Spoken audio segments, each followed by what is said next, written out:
Orang yang di dalam mobil sama sekali tidak membawa senjata karena tidak melakukan tembakan balasan.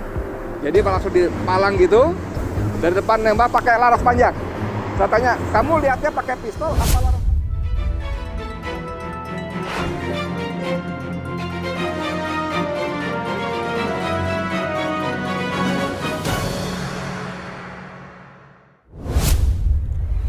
Terciduk, Edi Mulyadi bayar saksi untuk berbohong soal penembakan 6 orang Laskar Front Pembela Islam atau FPI di kilometer 50. Beginilah jejak Edi Mulyadi, Sekjen GNPF Ulama yang menyaru menjadi wartawan FNN atau Fake News Network, yang akhirnya terbongkar. Ditulis Ronindo di SeaWorld.com. Edi Mulyadi sempat menarik simpatisan Front Pembela Islam atau FPI lewat unggahan videonya di YouTube lewat kanal Bang Edi Channel dengan modus menyogok saksi mata hanya sebesar Rp150.000. Edi Mulyadi langsung ngetop gara-gara investigasinya seolah meyakinkan.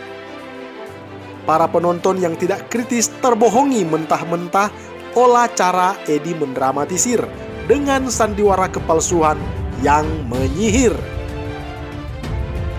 Mengaku diri wartawan senior dari FNN, ternyata sandiwaranya langsung terbongkar habis oleh netizen. Kecurigaan langsung muncul, apakah dia memang benar wartawan atau hanya wartawan abal-abal? Sebenarnya orangnya berbakat di bidang jurnalistik, apalagi terbukti dia penulis aktif di Kompasiana. Ditambah jago cuap-cuap juga, lengkaplah sudah.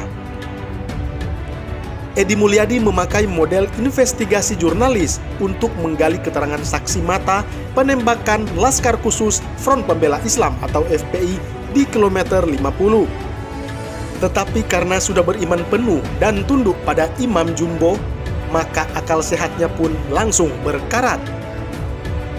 Segala cara dan acara ditempuh oleh pendukung Rizik Syihab untuk memutarbalikkan fakta dan membuat cerita yang menyudutkan pemerintah dan kepolisian. Ia menuding kepolisian yang menciptakan kebohongan, tetapi dia sendiri ternyata memakai fulus untuk mengarang bebas cerita yang menyerang dan menyudutkan pemerintah. Edi Mulyadi menyogok seseorang untuk memberikan kesaksian palsu perkara penembakan Laskar Khusus Front Pembela Islam atau FPI. Akhirnya Edi Mulyadi terciduk kebohongannya karena dibongkar oleh saksi matanya sendiri yang dibayarnya hanya dengan nilai Rp150.000. Dalam videonya di Bang Edi Channel, ia mengunggah hasil investigasinya yang diklaimnya bersumber dari beberapa saksi mata di kilometer 50 Jalan Tol Jakarta Cikampek. Ia juga menghimpun keterangannya terkait penembakan 6 anggota Front Pembela Islam, pengawal Habib Rizik, dan merilis video dengan durasi 7 menit lebih. Edi Mulyadi mengatakan bahwa dia mendengar informasi dari seorang saksi mata pada malam itu yang katanya melihat ada mobil satu yang dipepet. Ada 10 mobil kira-kira dan ada 3 mobil polisi. Jarak saksi dengan kejadian itu sekitar 8 meter. Si saksi mata mendengar hanya 2 kali tembakan dan tak ada tembak-menembak. Perkirakan dari posisi dia duduk dengan kejadian sekitar 8 meter. 8 meter. Jadi, kalau polisi mengatakan ada baku tembak, tembak-menembak, sekali lagi, si saksi mata tadi yang tidak ingin ditampilkan nama apalagi wajahnya, mengatakan cuma 2 kali. 2 kali, tidak ada tembak-tembakan. Dan dia mengatakan bahwa yang menembak adalah polisi. Orang yang di dalam mobil sama sekali tidak membawa senjata karena tidak melakukan tembakan balasan. Jadi langsung dipalang gitu, dari depan nembak pakai laras panjang.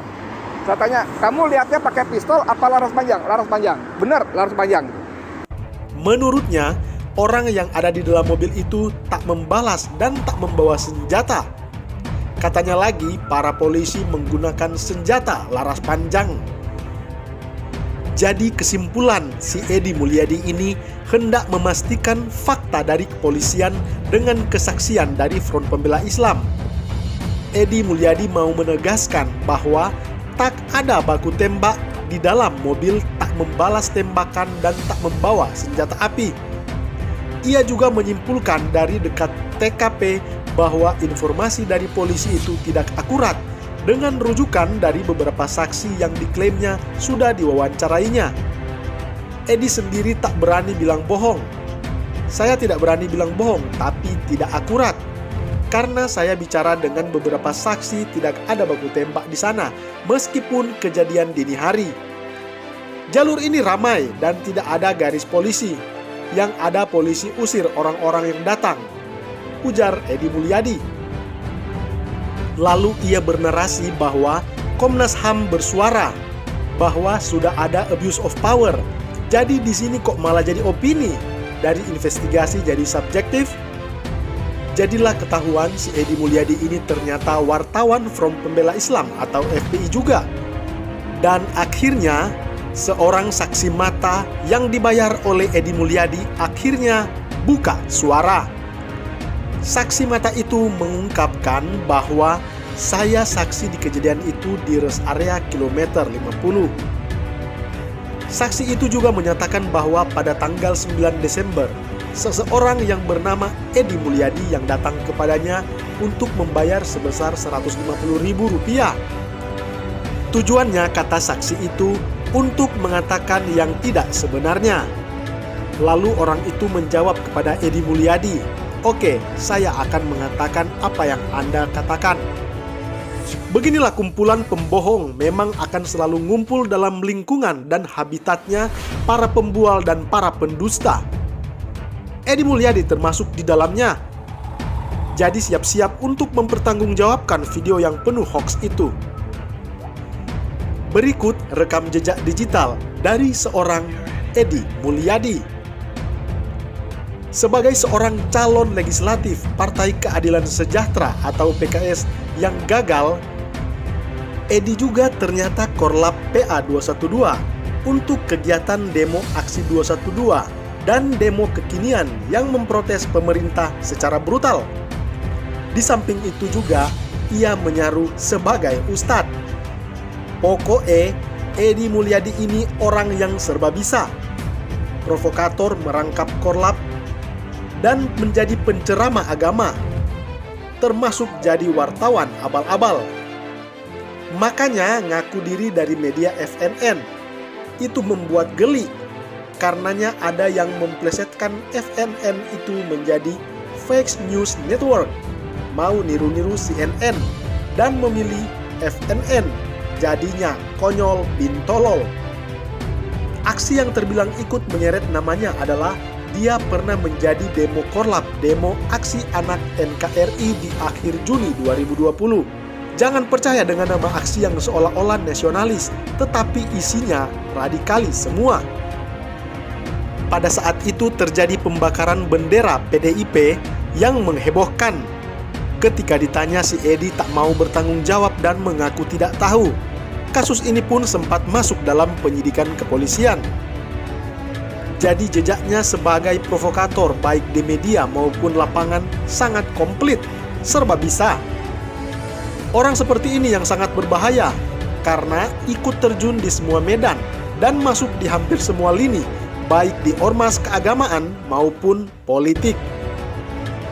Parahnya lagi, Edi Mulyadi juga merupakan pendukung Hizbut Tahrir atau HTI yang telah dibubarkan oleh pemerintah.